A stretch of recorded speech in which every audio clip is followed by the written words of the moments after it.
Hello everyone, sorry for the delay in starting. I had some trouble in sharing the screen. In the end, I had to borrow my colleague's computer. I still hope I can manage to show everything I wanted to show. The presentation is available on this URL here. I send the URL in the chat if you want to have a look with me as well, and click on the link because there is some demo and things like that. But in the end, if you don't want to, it's fine. You can just follow with me. All right. So my name is Loïc Huder. It's not what is written up there because, as I said, I borrowed my colleague computer. I'm working at ESRF, which is a European synchrotron radiation facility located in Grenoble, France. So it's a facility producing X-ray for scientists, industries that comes to do their experiments. And we are working on a lot of tools related to HDF5, because then the files that we produce for our users are HDF5 files mostly. And during the development that we do, one of them was HDF5web, and which is a web viewer to view HDF5 files that I'm going to present in a few minutes. And the focus of this presentation is the work we've done to bring HDF5web into Vscode with Vscode-h5web, which is a Vscode extension to explore and visualize HDF5. So let's get started. So first of all, H5web, if you don't know about it, as I said, it is a web-based viewer for HDF5 file. It is written in a React, which is a quite modern JavaScript framework. To display the data, because we have very huge data at ESRF, we use visualization using WebGL that use the GPU of the user, because we needed very efficient visualization, as I said. So we developed this. It also supports the Nexus standard. Nexus standard is a convention between synchrotron to structure the data and the metadata of HDF5 file. I will show you in a minute. But basically, it's a way to structure the HDF5 file consistently between synchrotron so that we are able to display some additional plots when exploring the file. So we can click on the image to see the demo here. So this is H5web. It runs in the browser. So far, it's requesting data from a remote server. I'm going to go a bit more in detail about this later. But just know that each time that you will try to explore or display something, it will make a web request to a server that serves the HDF5 file. So here, as I said, here is H5web. We have this Explorer panel here, where we can explore the content of the HDF5 file. On the right, we have a display panel where we have a visualization. And we have an inspect panel where we can see the metadata of the entity. So for example, in this case, it's a group, the path, the name of the entity, and the attributes as well. And here, as you can see, there are some specific attributes that we added during the file generation that are Nexus attributes that we use, in fact, to define a default plot that to be displayed in H5web.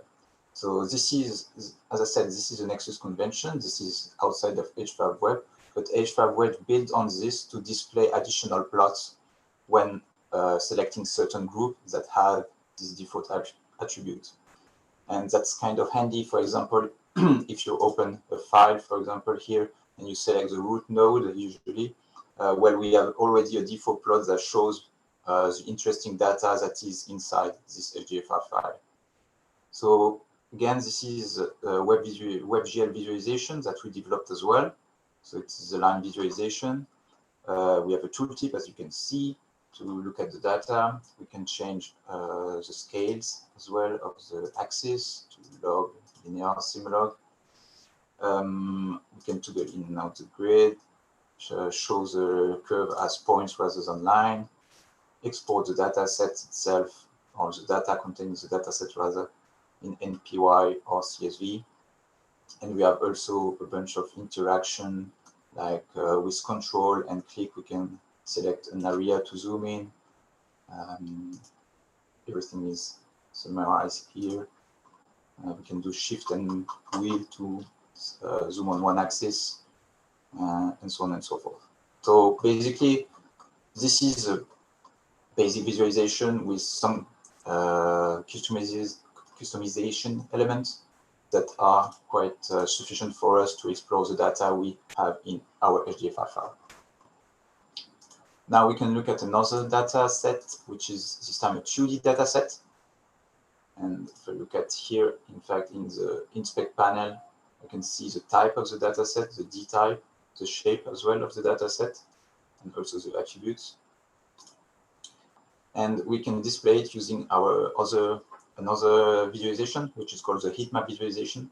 And that is a color mapping of the data, that shows the color mapping of the data with the color map.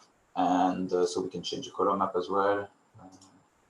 Grays, for example, you can invert the color map, change the range of the color map. Well, all the features that you would expect from a 2D visualization classically. Change the normalization of the color map as well, flip the y-axis, choose to keep the ratio of the pixels or not, and again, export it as TIFF or NPY if needed. All right, and so this is H5web, this is what we provide. We also have another way of viewing datasets, which is slide visualization. For example, here I'm viewing a 2D dataset, but I'm using the line visualization that only is allowed to visualize a 1D slice. So in this case, we have a slider to choose the slice that we want to display here. So for example, here I'm slicing through D0 and I'm looking at D1. And I can choose the slice in D0 I want to display. There are some bits that are missing here because they are not supported by the log scale I've chosen. I can show them again by using the linear scale in Y. And I can, as I said, I can choose the slice I want it to display. We also have this matrix visualization, which is a way to look at the data, the raw data, let's say the numbers. Recently, we added a way to change the notation of these. So usually it was only scientific. Now we can change to auto or fixed point. And again, this export button is always there. All right, so this was a quick presentation of H5web. There are other features, but they are not, well, these are not the main point of the presentation today. I will go back to the presentation now. So, okay, we saw H5web. And yes, I told you at, when we landed on the demo that the H5web was looking at, was making requests to a remote server that was serving the data. And in fact, H5web, because it is a web application, is quite versatile with regard to the data provenance. In the demo that I've just shown you, I was looking at H5web in my browser. And as I explained to you, it was served from a remote server by H5 Group, which is a solution, a Python solution.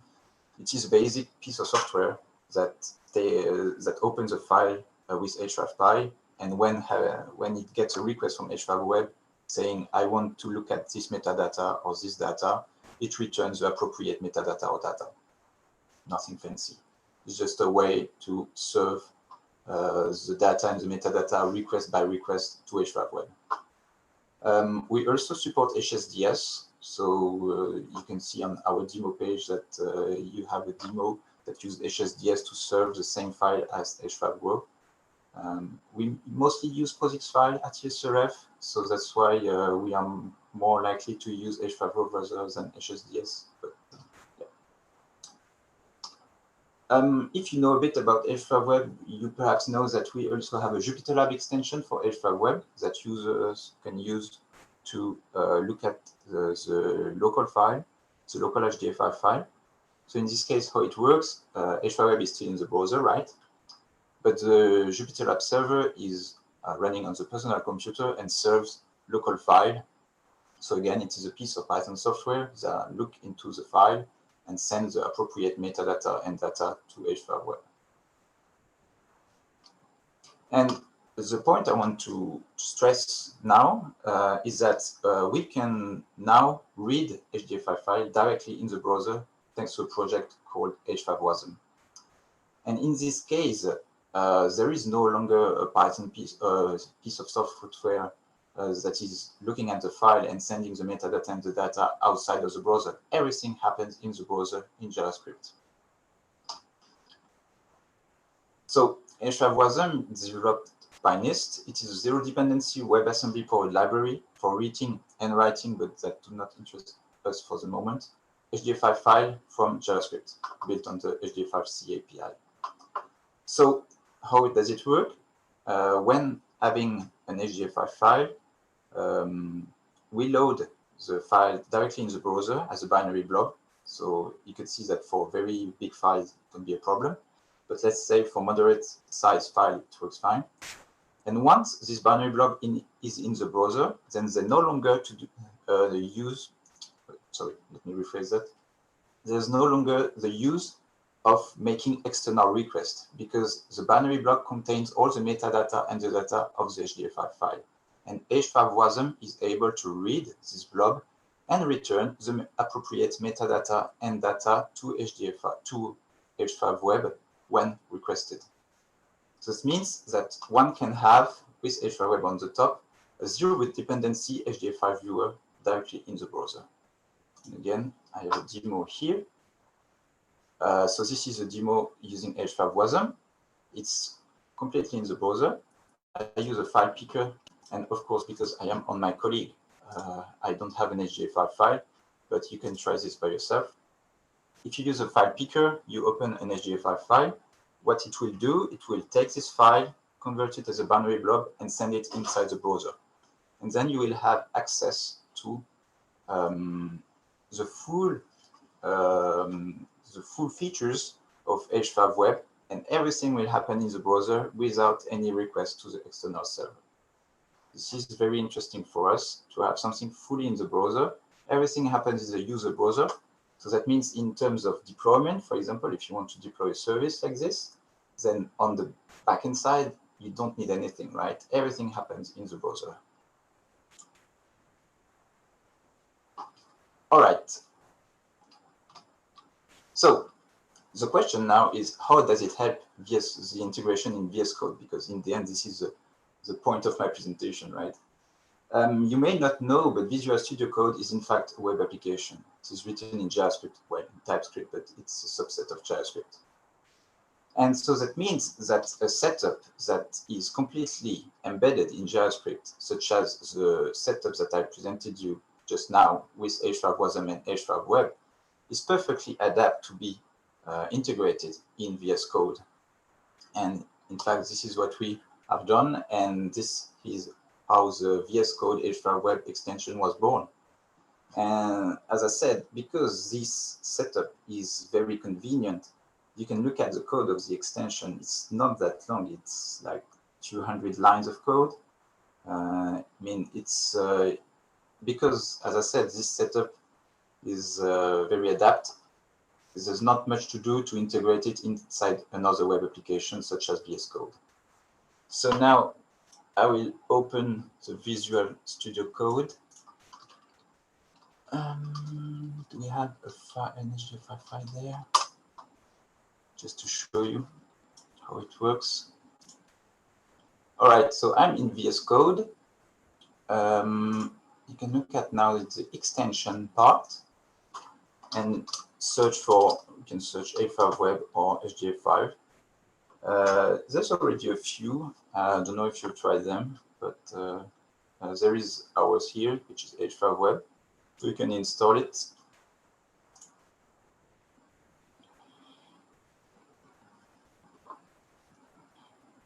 Right. And then, now I will have to download an HDF5 file, unfortunately. So sorry for the bother, but let me go back to here. And then here.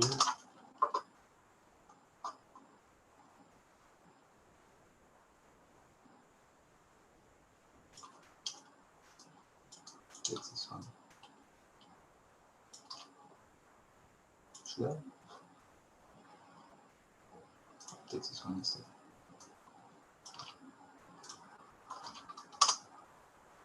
No way.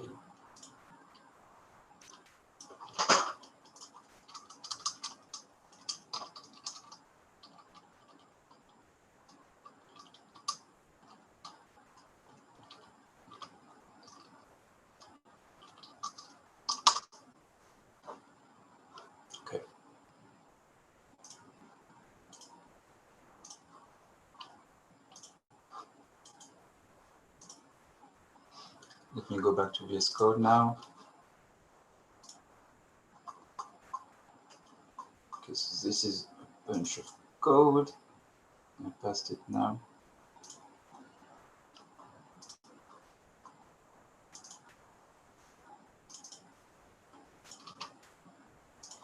Okay.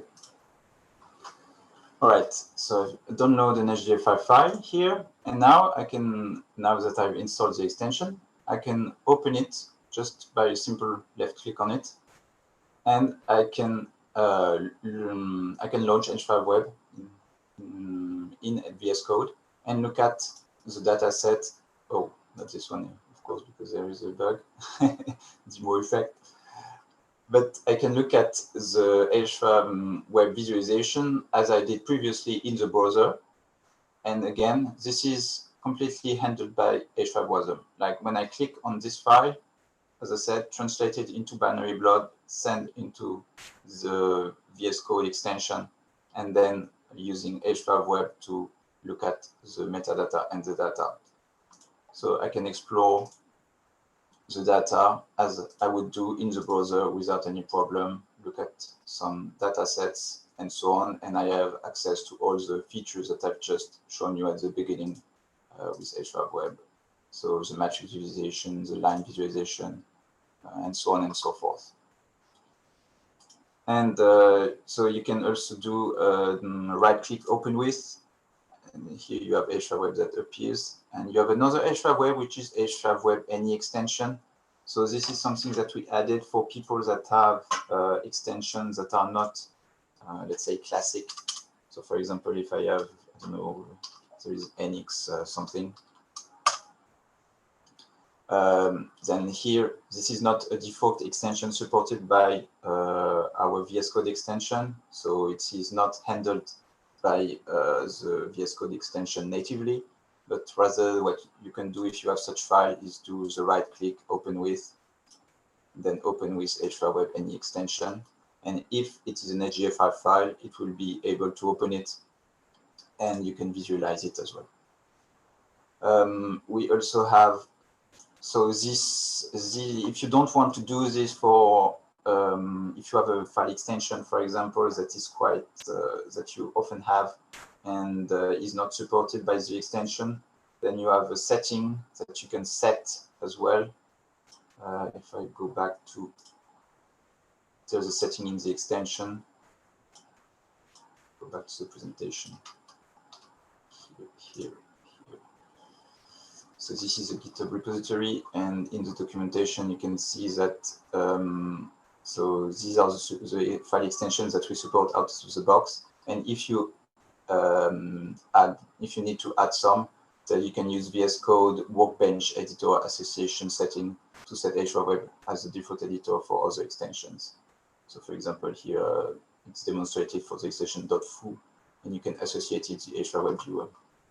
So this is to save you the right-click open with and associate a file extension with the H5web.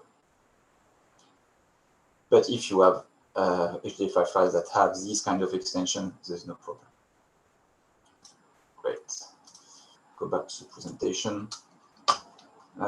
Here I sum up what I've just shown in the demo, but I'm not going to read it out loud. So here are the final words of my presentation. So don't hesitate to try the extension. We are always open for feedback, and try it with your own HDF5 file. If you have a bug or if you have features to suggest, then don't hesitate to open an issue on the GitHub repository that I've just shown you. If you have tried it and you're happy with the extension, then you can leave a review. It would be much appreciated. I also would like to give a shout out to two people here that are not here, but Axel, for example, my colleague here at ESRF that did the VS Code integration. So props to him. And also Brian from NIST that developed the H5WASM project. Without it could not have been that easy to integrate into VS Code. So again, props to him as well. So thank you very much, and I'll be happy to answer any questions that you might have on this presentation. I'm sorry it was a bit fiddly because this was not my setup, but I hope I still managed to present you the extension as I wanted, and that you could get something out of it.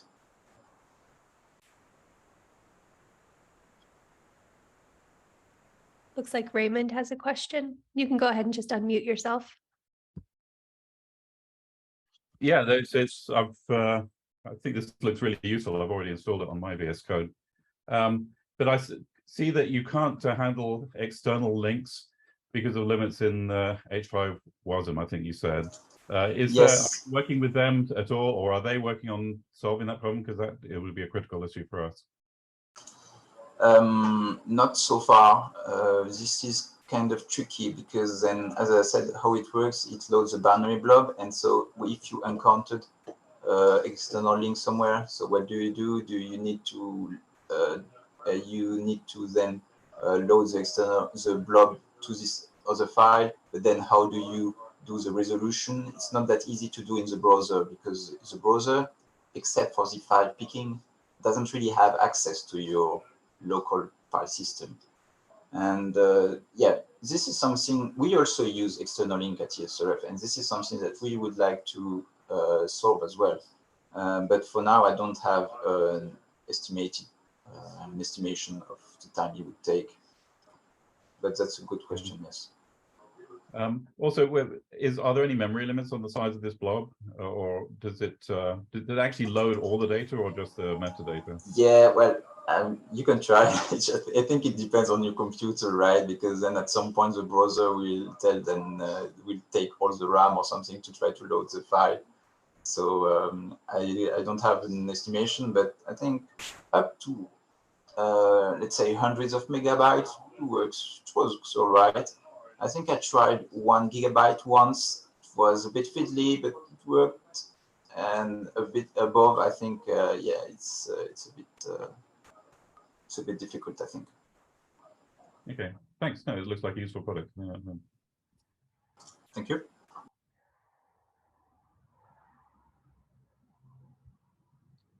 Hey, Laurie, I have a question. Yeah, go ahead. Yeah. It's curious. So, do I have to use H5 WASM with the VS Code extension, or could I use Grove or HSDS? So far, we only use H5 WASM because we want to access local file. But yeah, I mean, in the future, it might be possible to have a way to, I don't know, set a URL with, say that my HSDS server is serving file at this URL and I want to access them. I think we can discuss it. Okay. For now, it's not in the scope of the extension, but I think this is something feasible. Right, right. And the other thing I was wondering is if I have a file open with the regular HDF application, can I still view it with the VS Code extension, or will that be locked for viewing? Good question. I didn't try, in fact, but be careful if you try. Okay, I think it's better to do a backup first. I don't know if there is some kind of HDF lock in place in H5 WASM. So be careful, I think, in this case. Thanks. Yeah, because for other people, I think if you try to open it with 2 different processes, it can lead to file corruption, and then you lose the data that is in the file. So it's better to be careful to not open these files with 2 different processes. Right, right. That's kind of related to my first question, because one advantage of the HSDS route is that you can have multiple readers with writers as well. Yeah, I agree. That's a good thing, and that's why I think that it can be possible and it could be useful as well. Yes. So yeah, perhaps we can discuss and see if we can do something. Actually, since John is on the line, I think it's right, isn't it, John, that you can HSDS now supports POSIX file systems. So yeah, in a manner, so we have a POSIX file. You still need to load it. There's a hsload command to extract some metadata. I have a new project with NASA where one of the goals is support HDF5 files without any pre-extraction, right? Because people who have, say, petabytes of data, it's a burden to extract all metadata beforehand.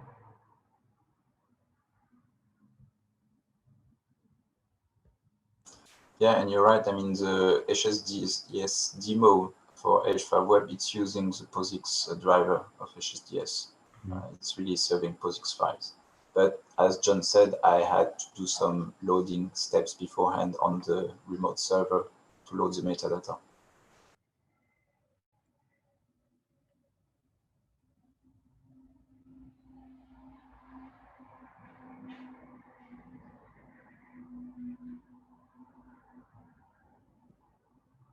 So in the chat, there's a question from Jolie. He's asking about debugging or reporting issues. One of the easiest way, if there is a file that does not open at all, I think you can open an issue in the GitHub with a link to the file, and then we will try to debug by ourselves what's going on. If this is a particular data set or things like this, then again, giving a link to the file is very useful and telling which data set does not work. So in the end, long story short, give a link to the file and open an issue on the GitHub repo.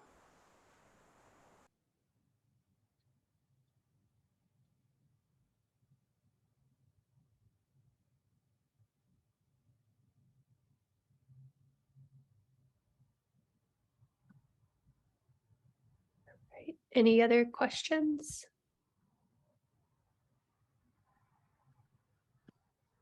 Great. Well, thank you everyone so much for joining.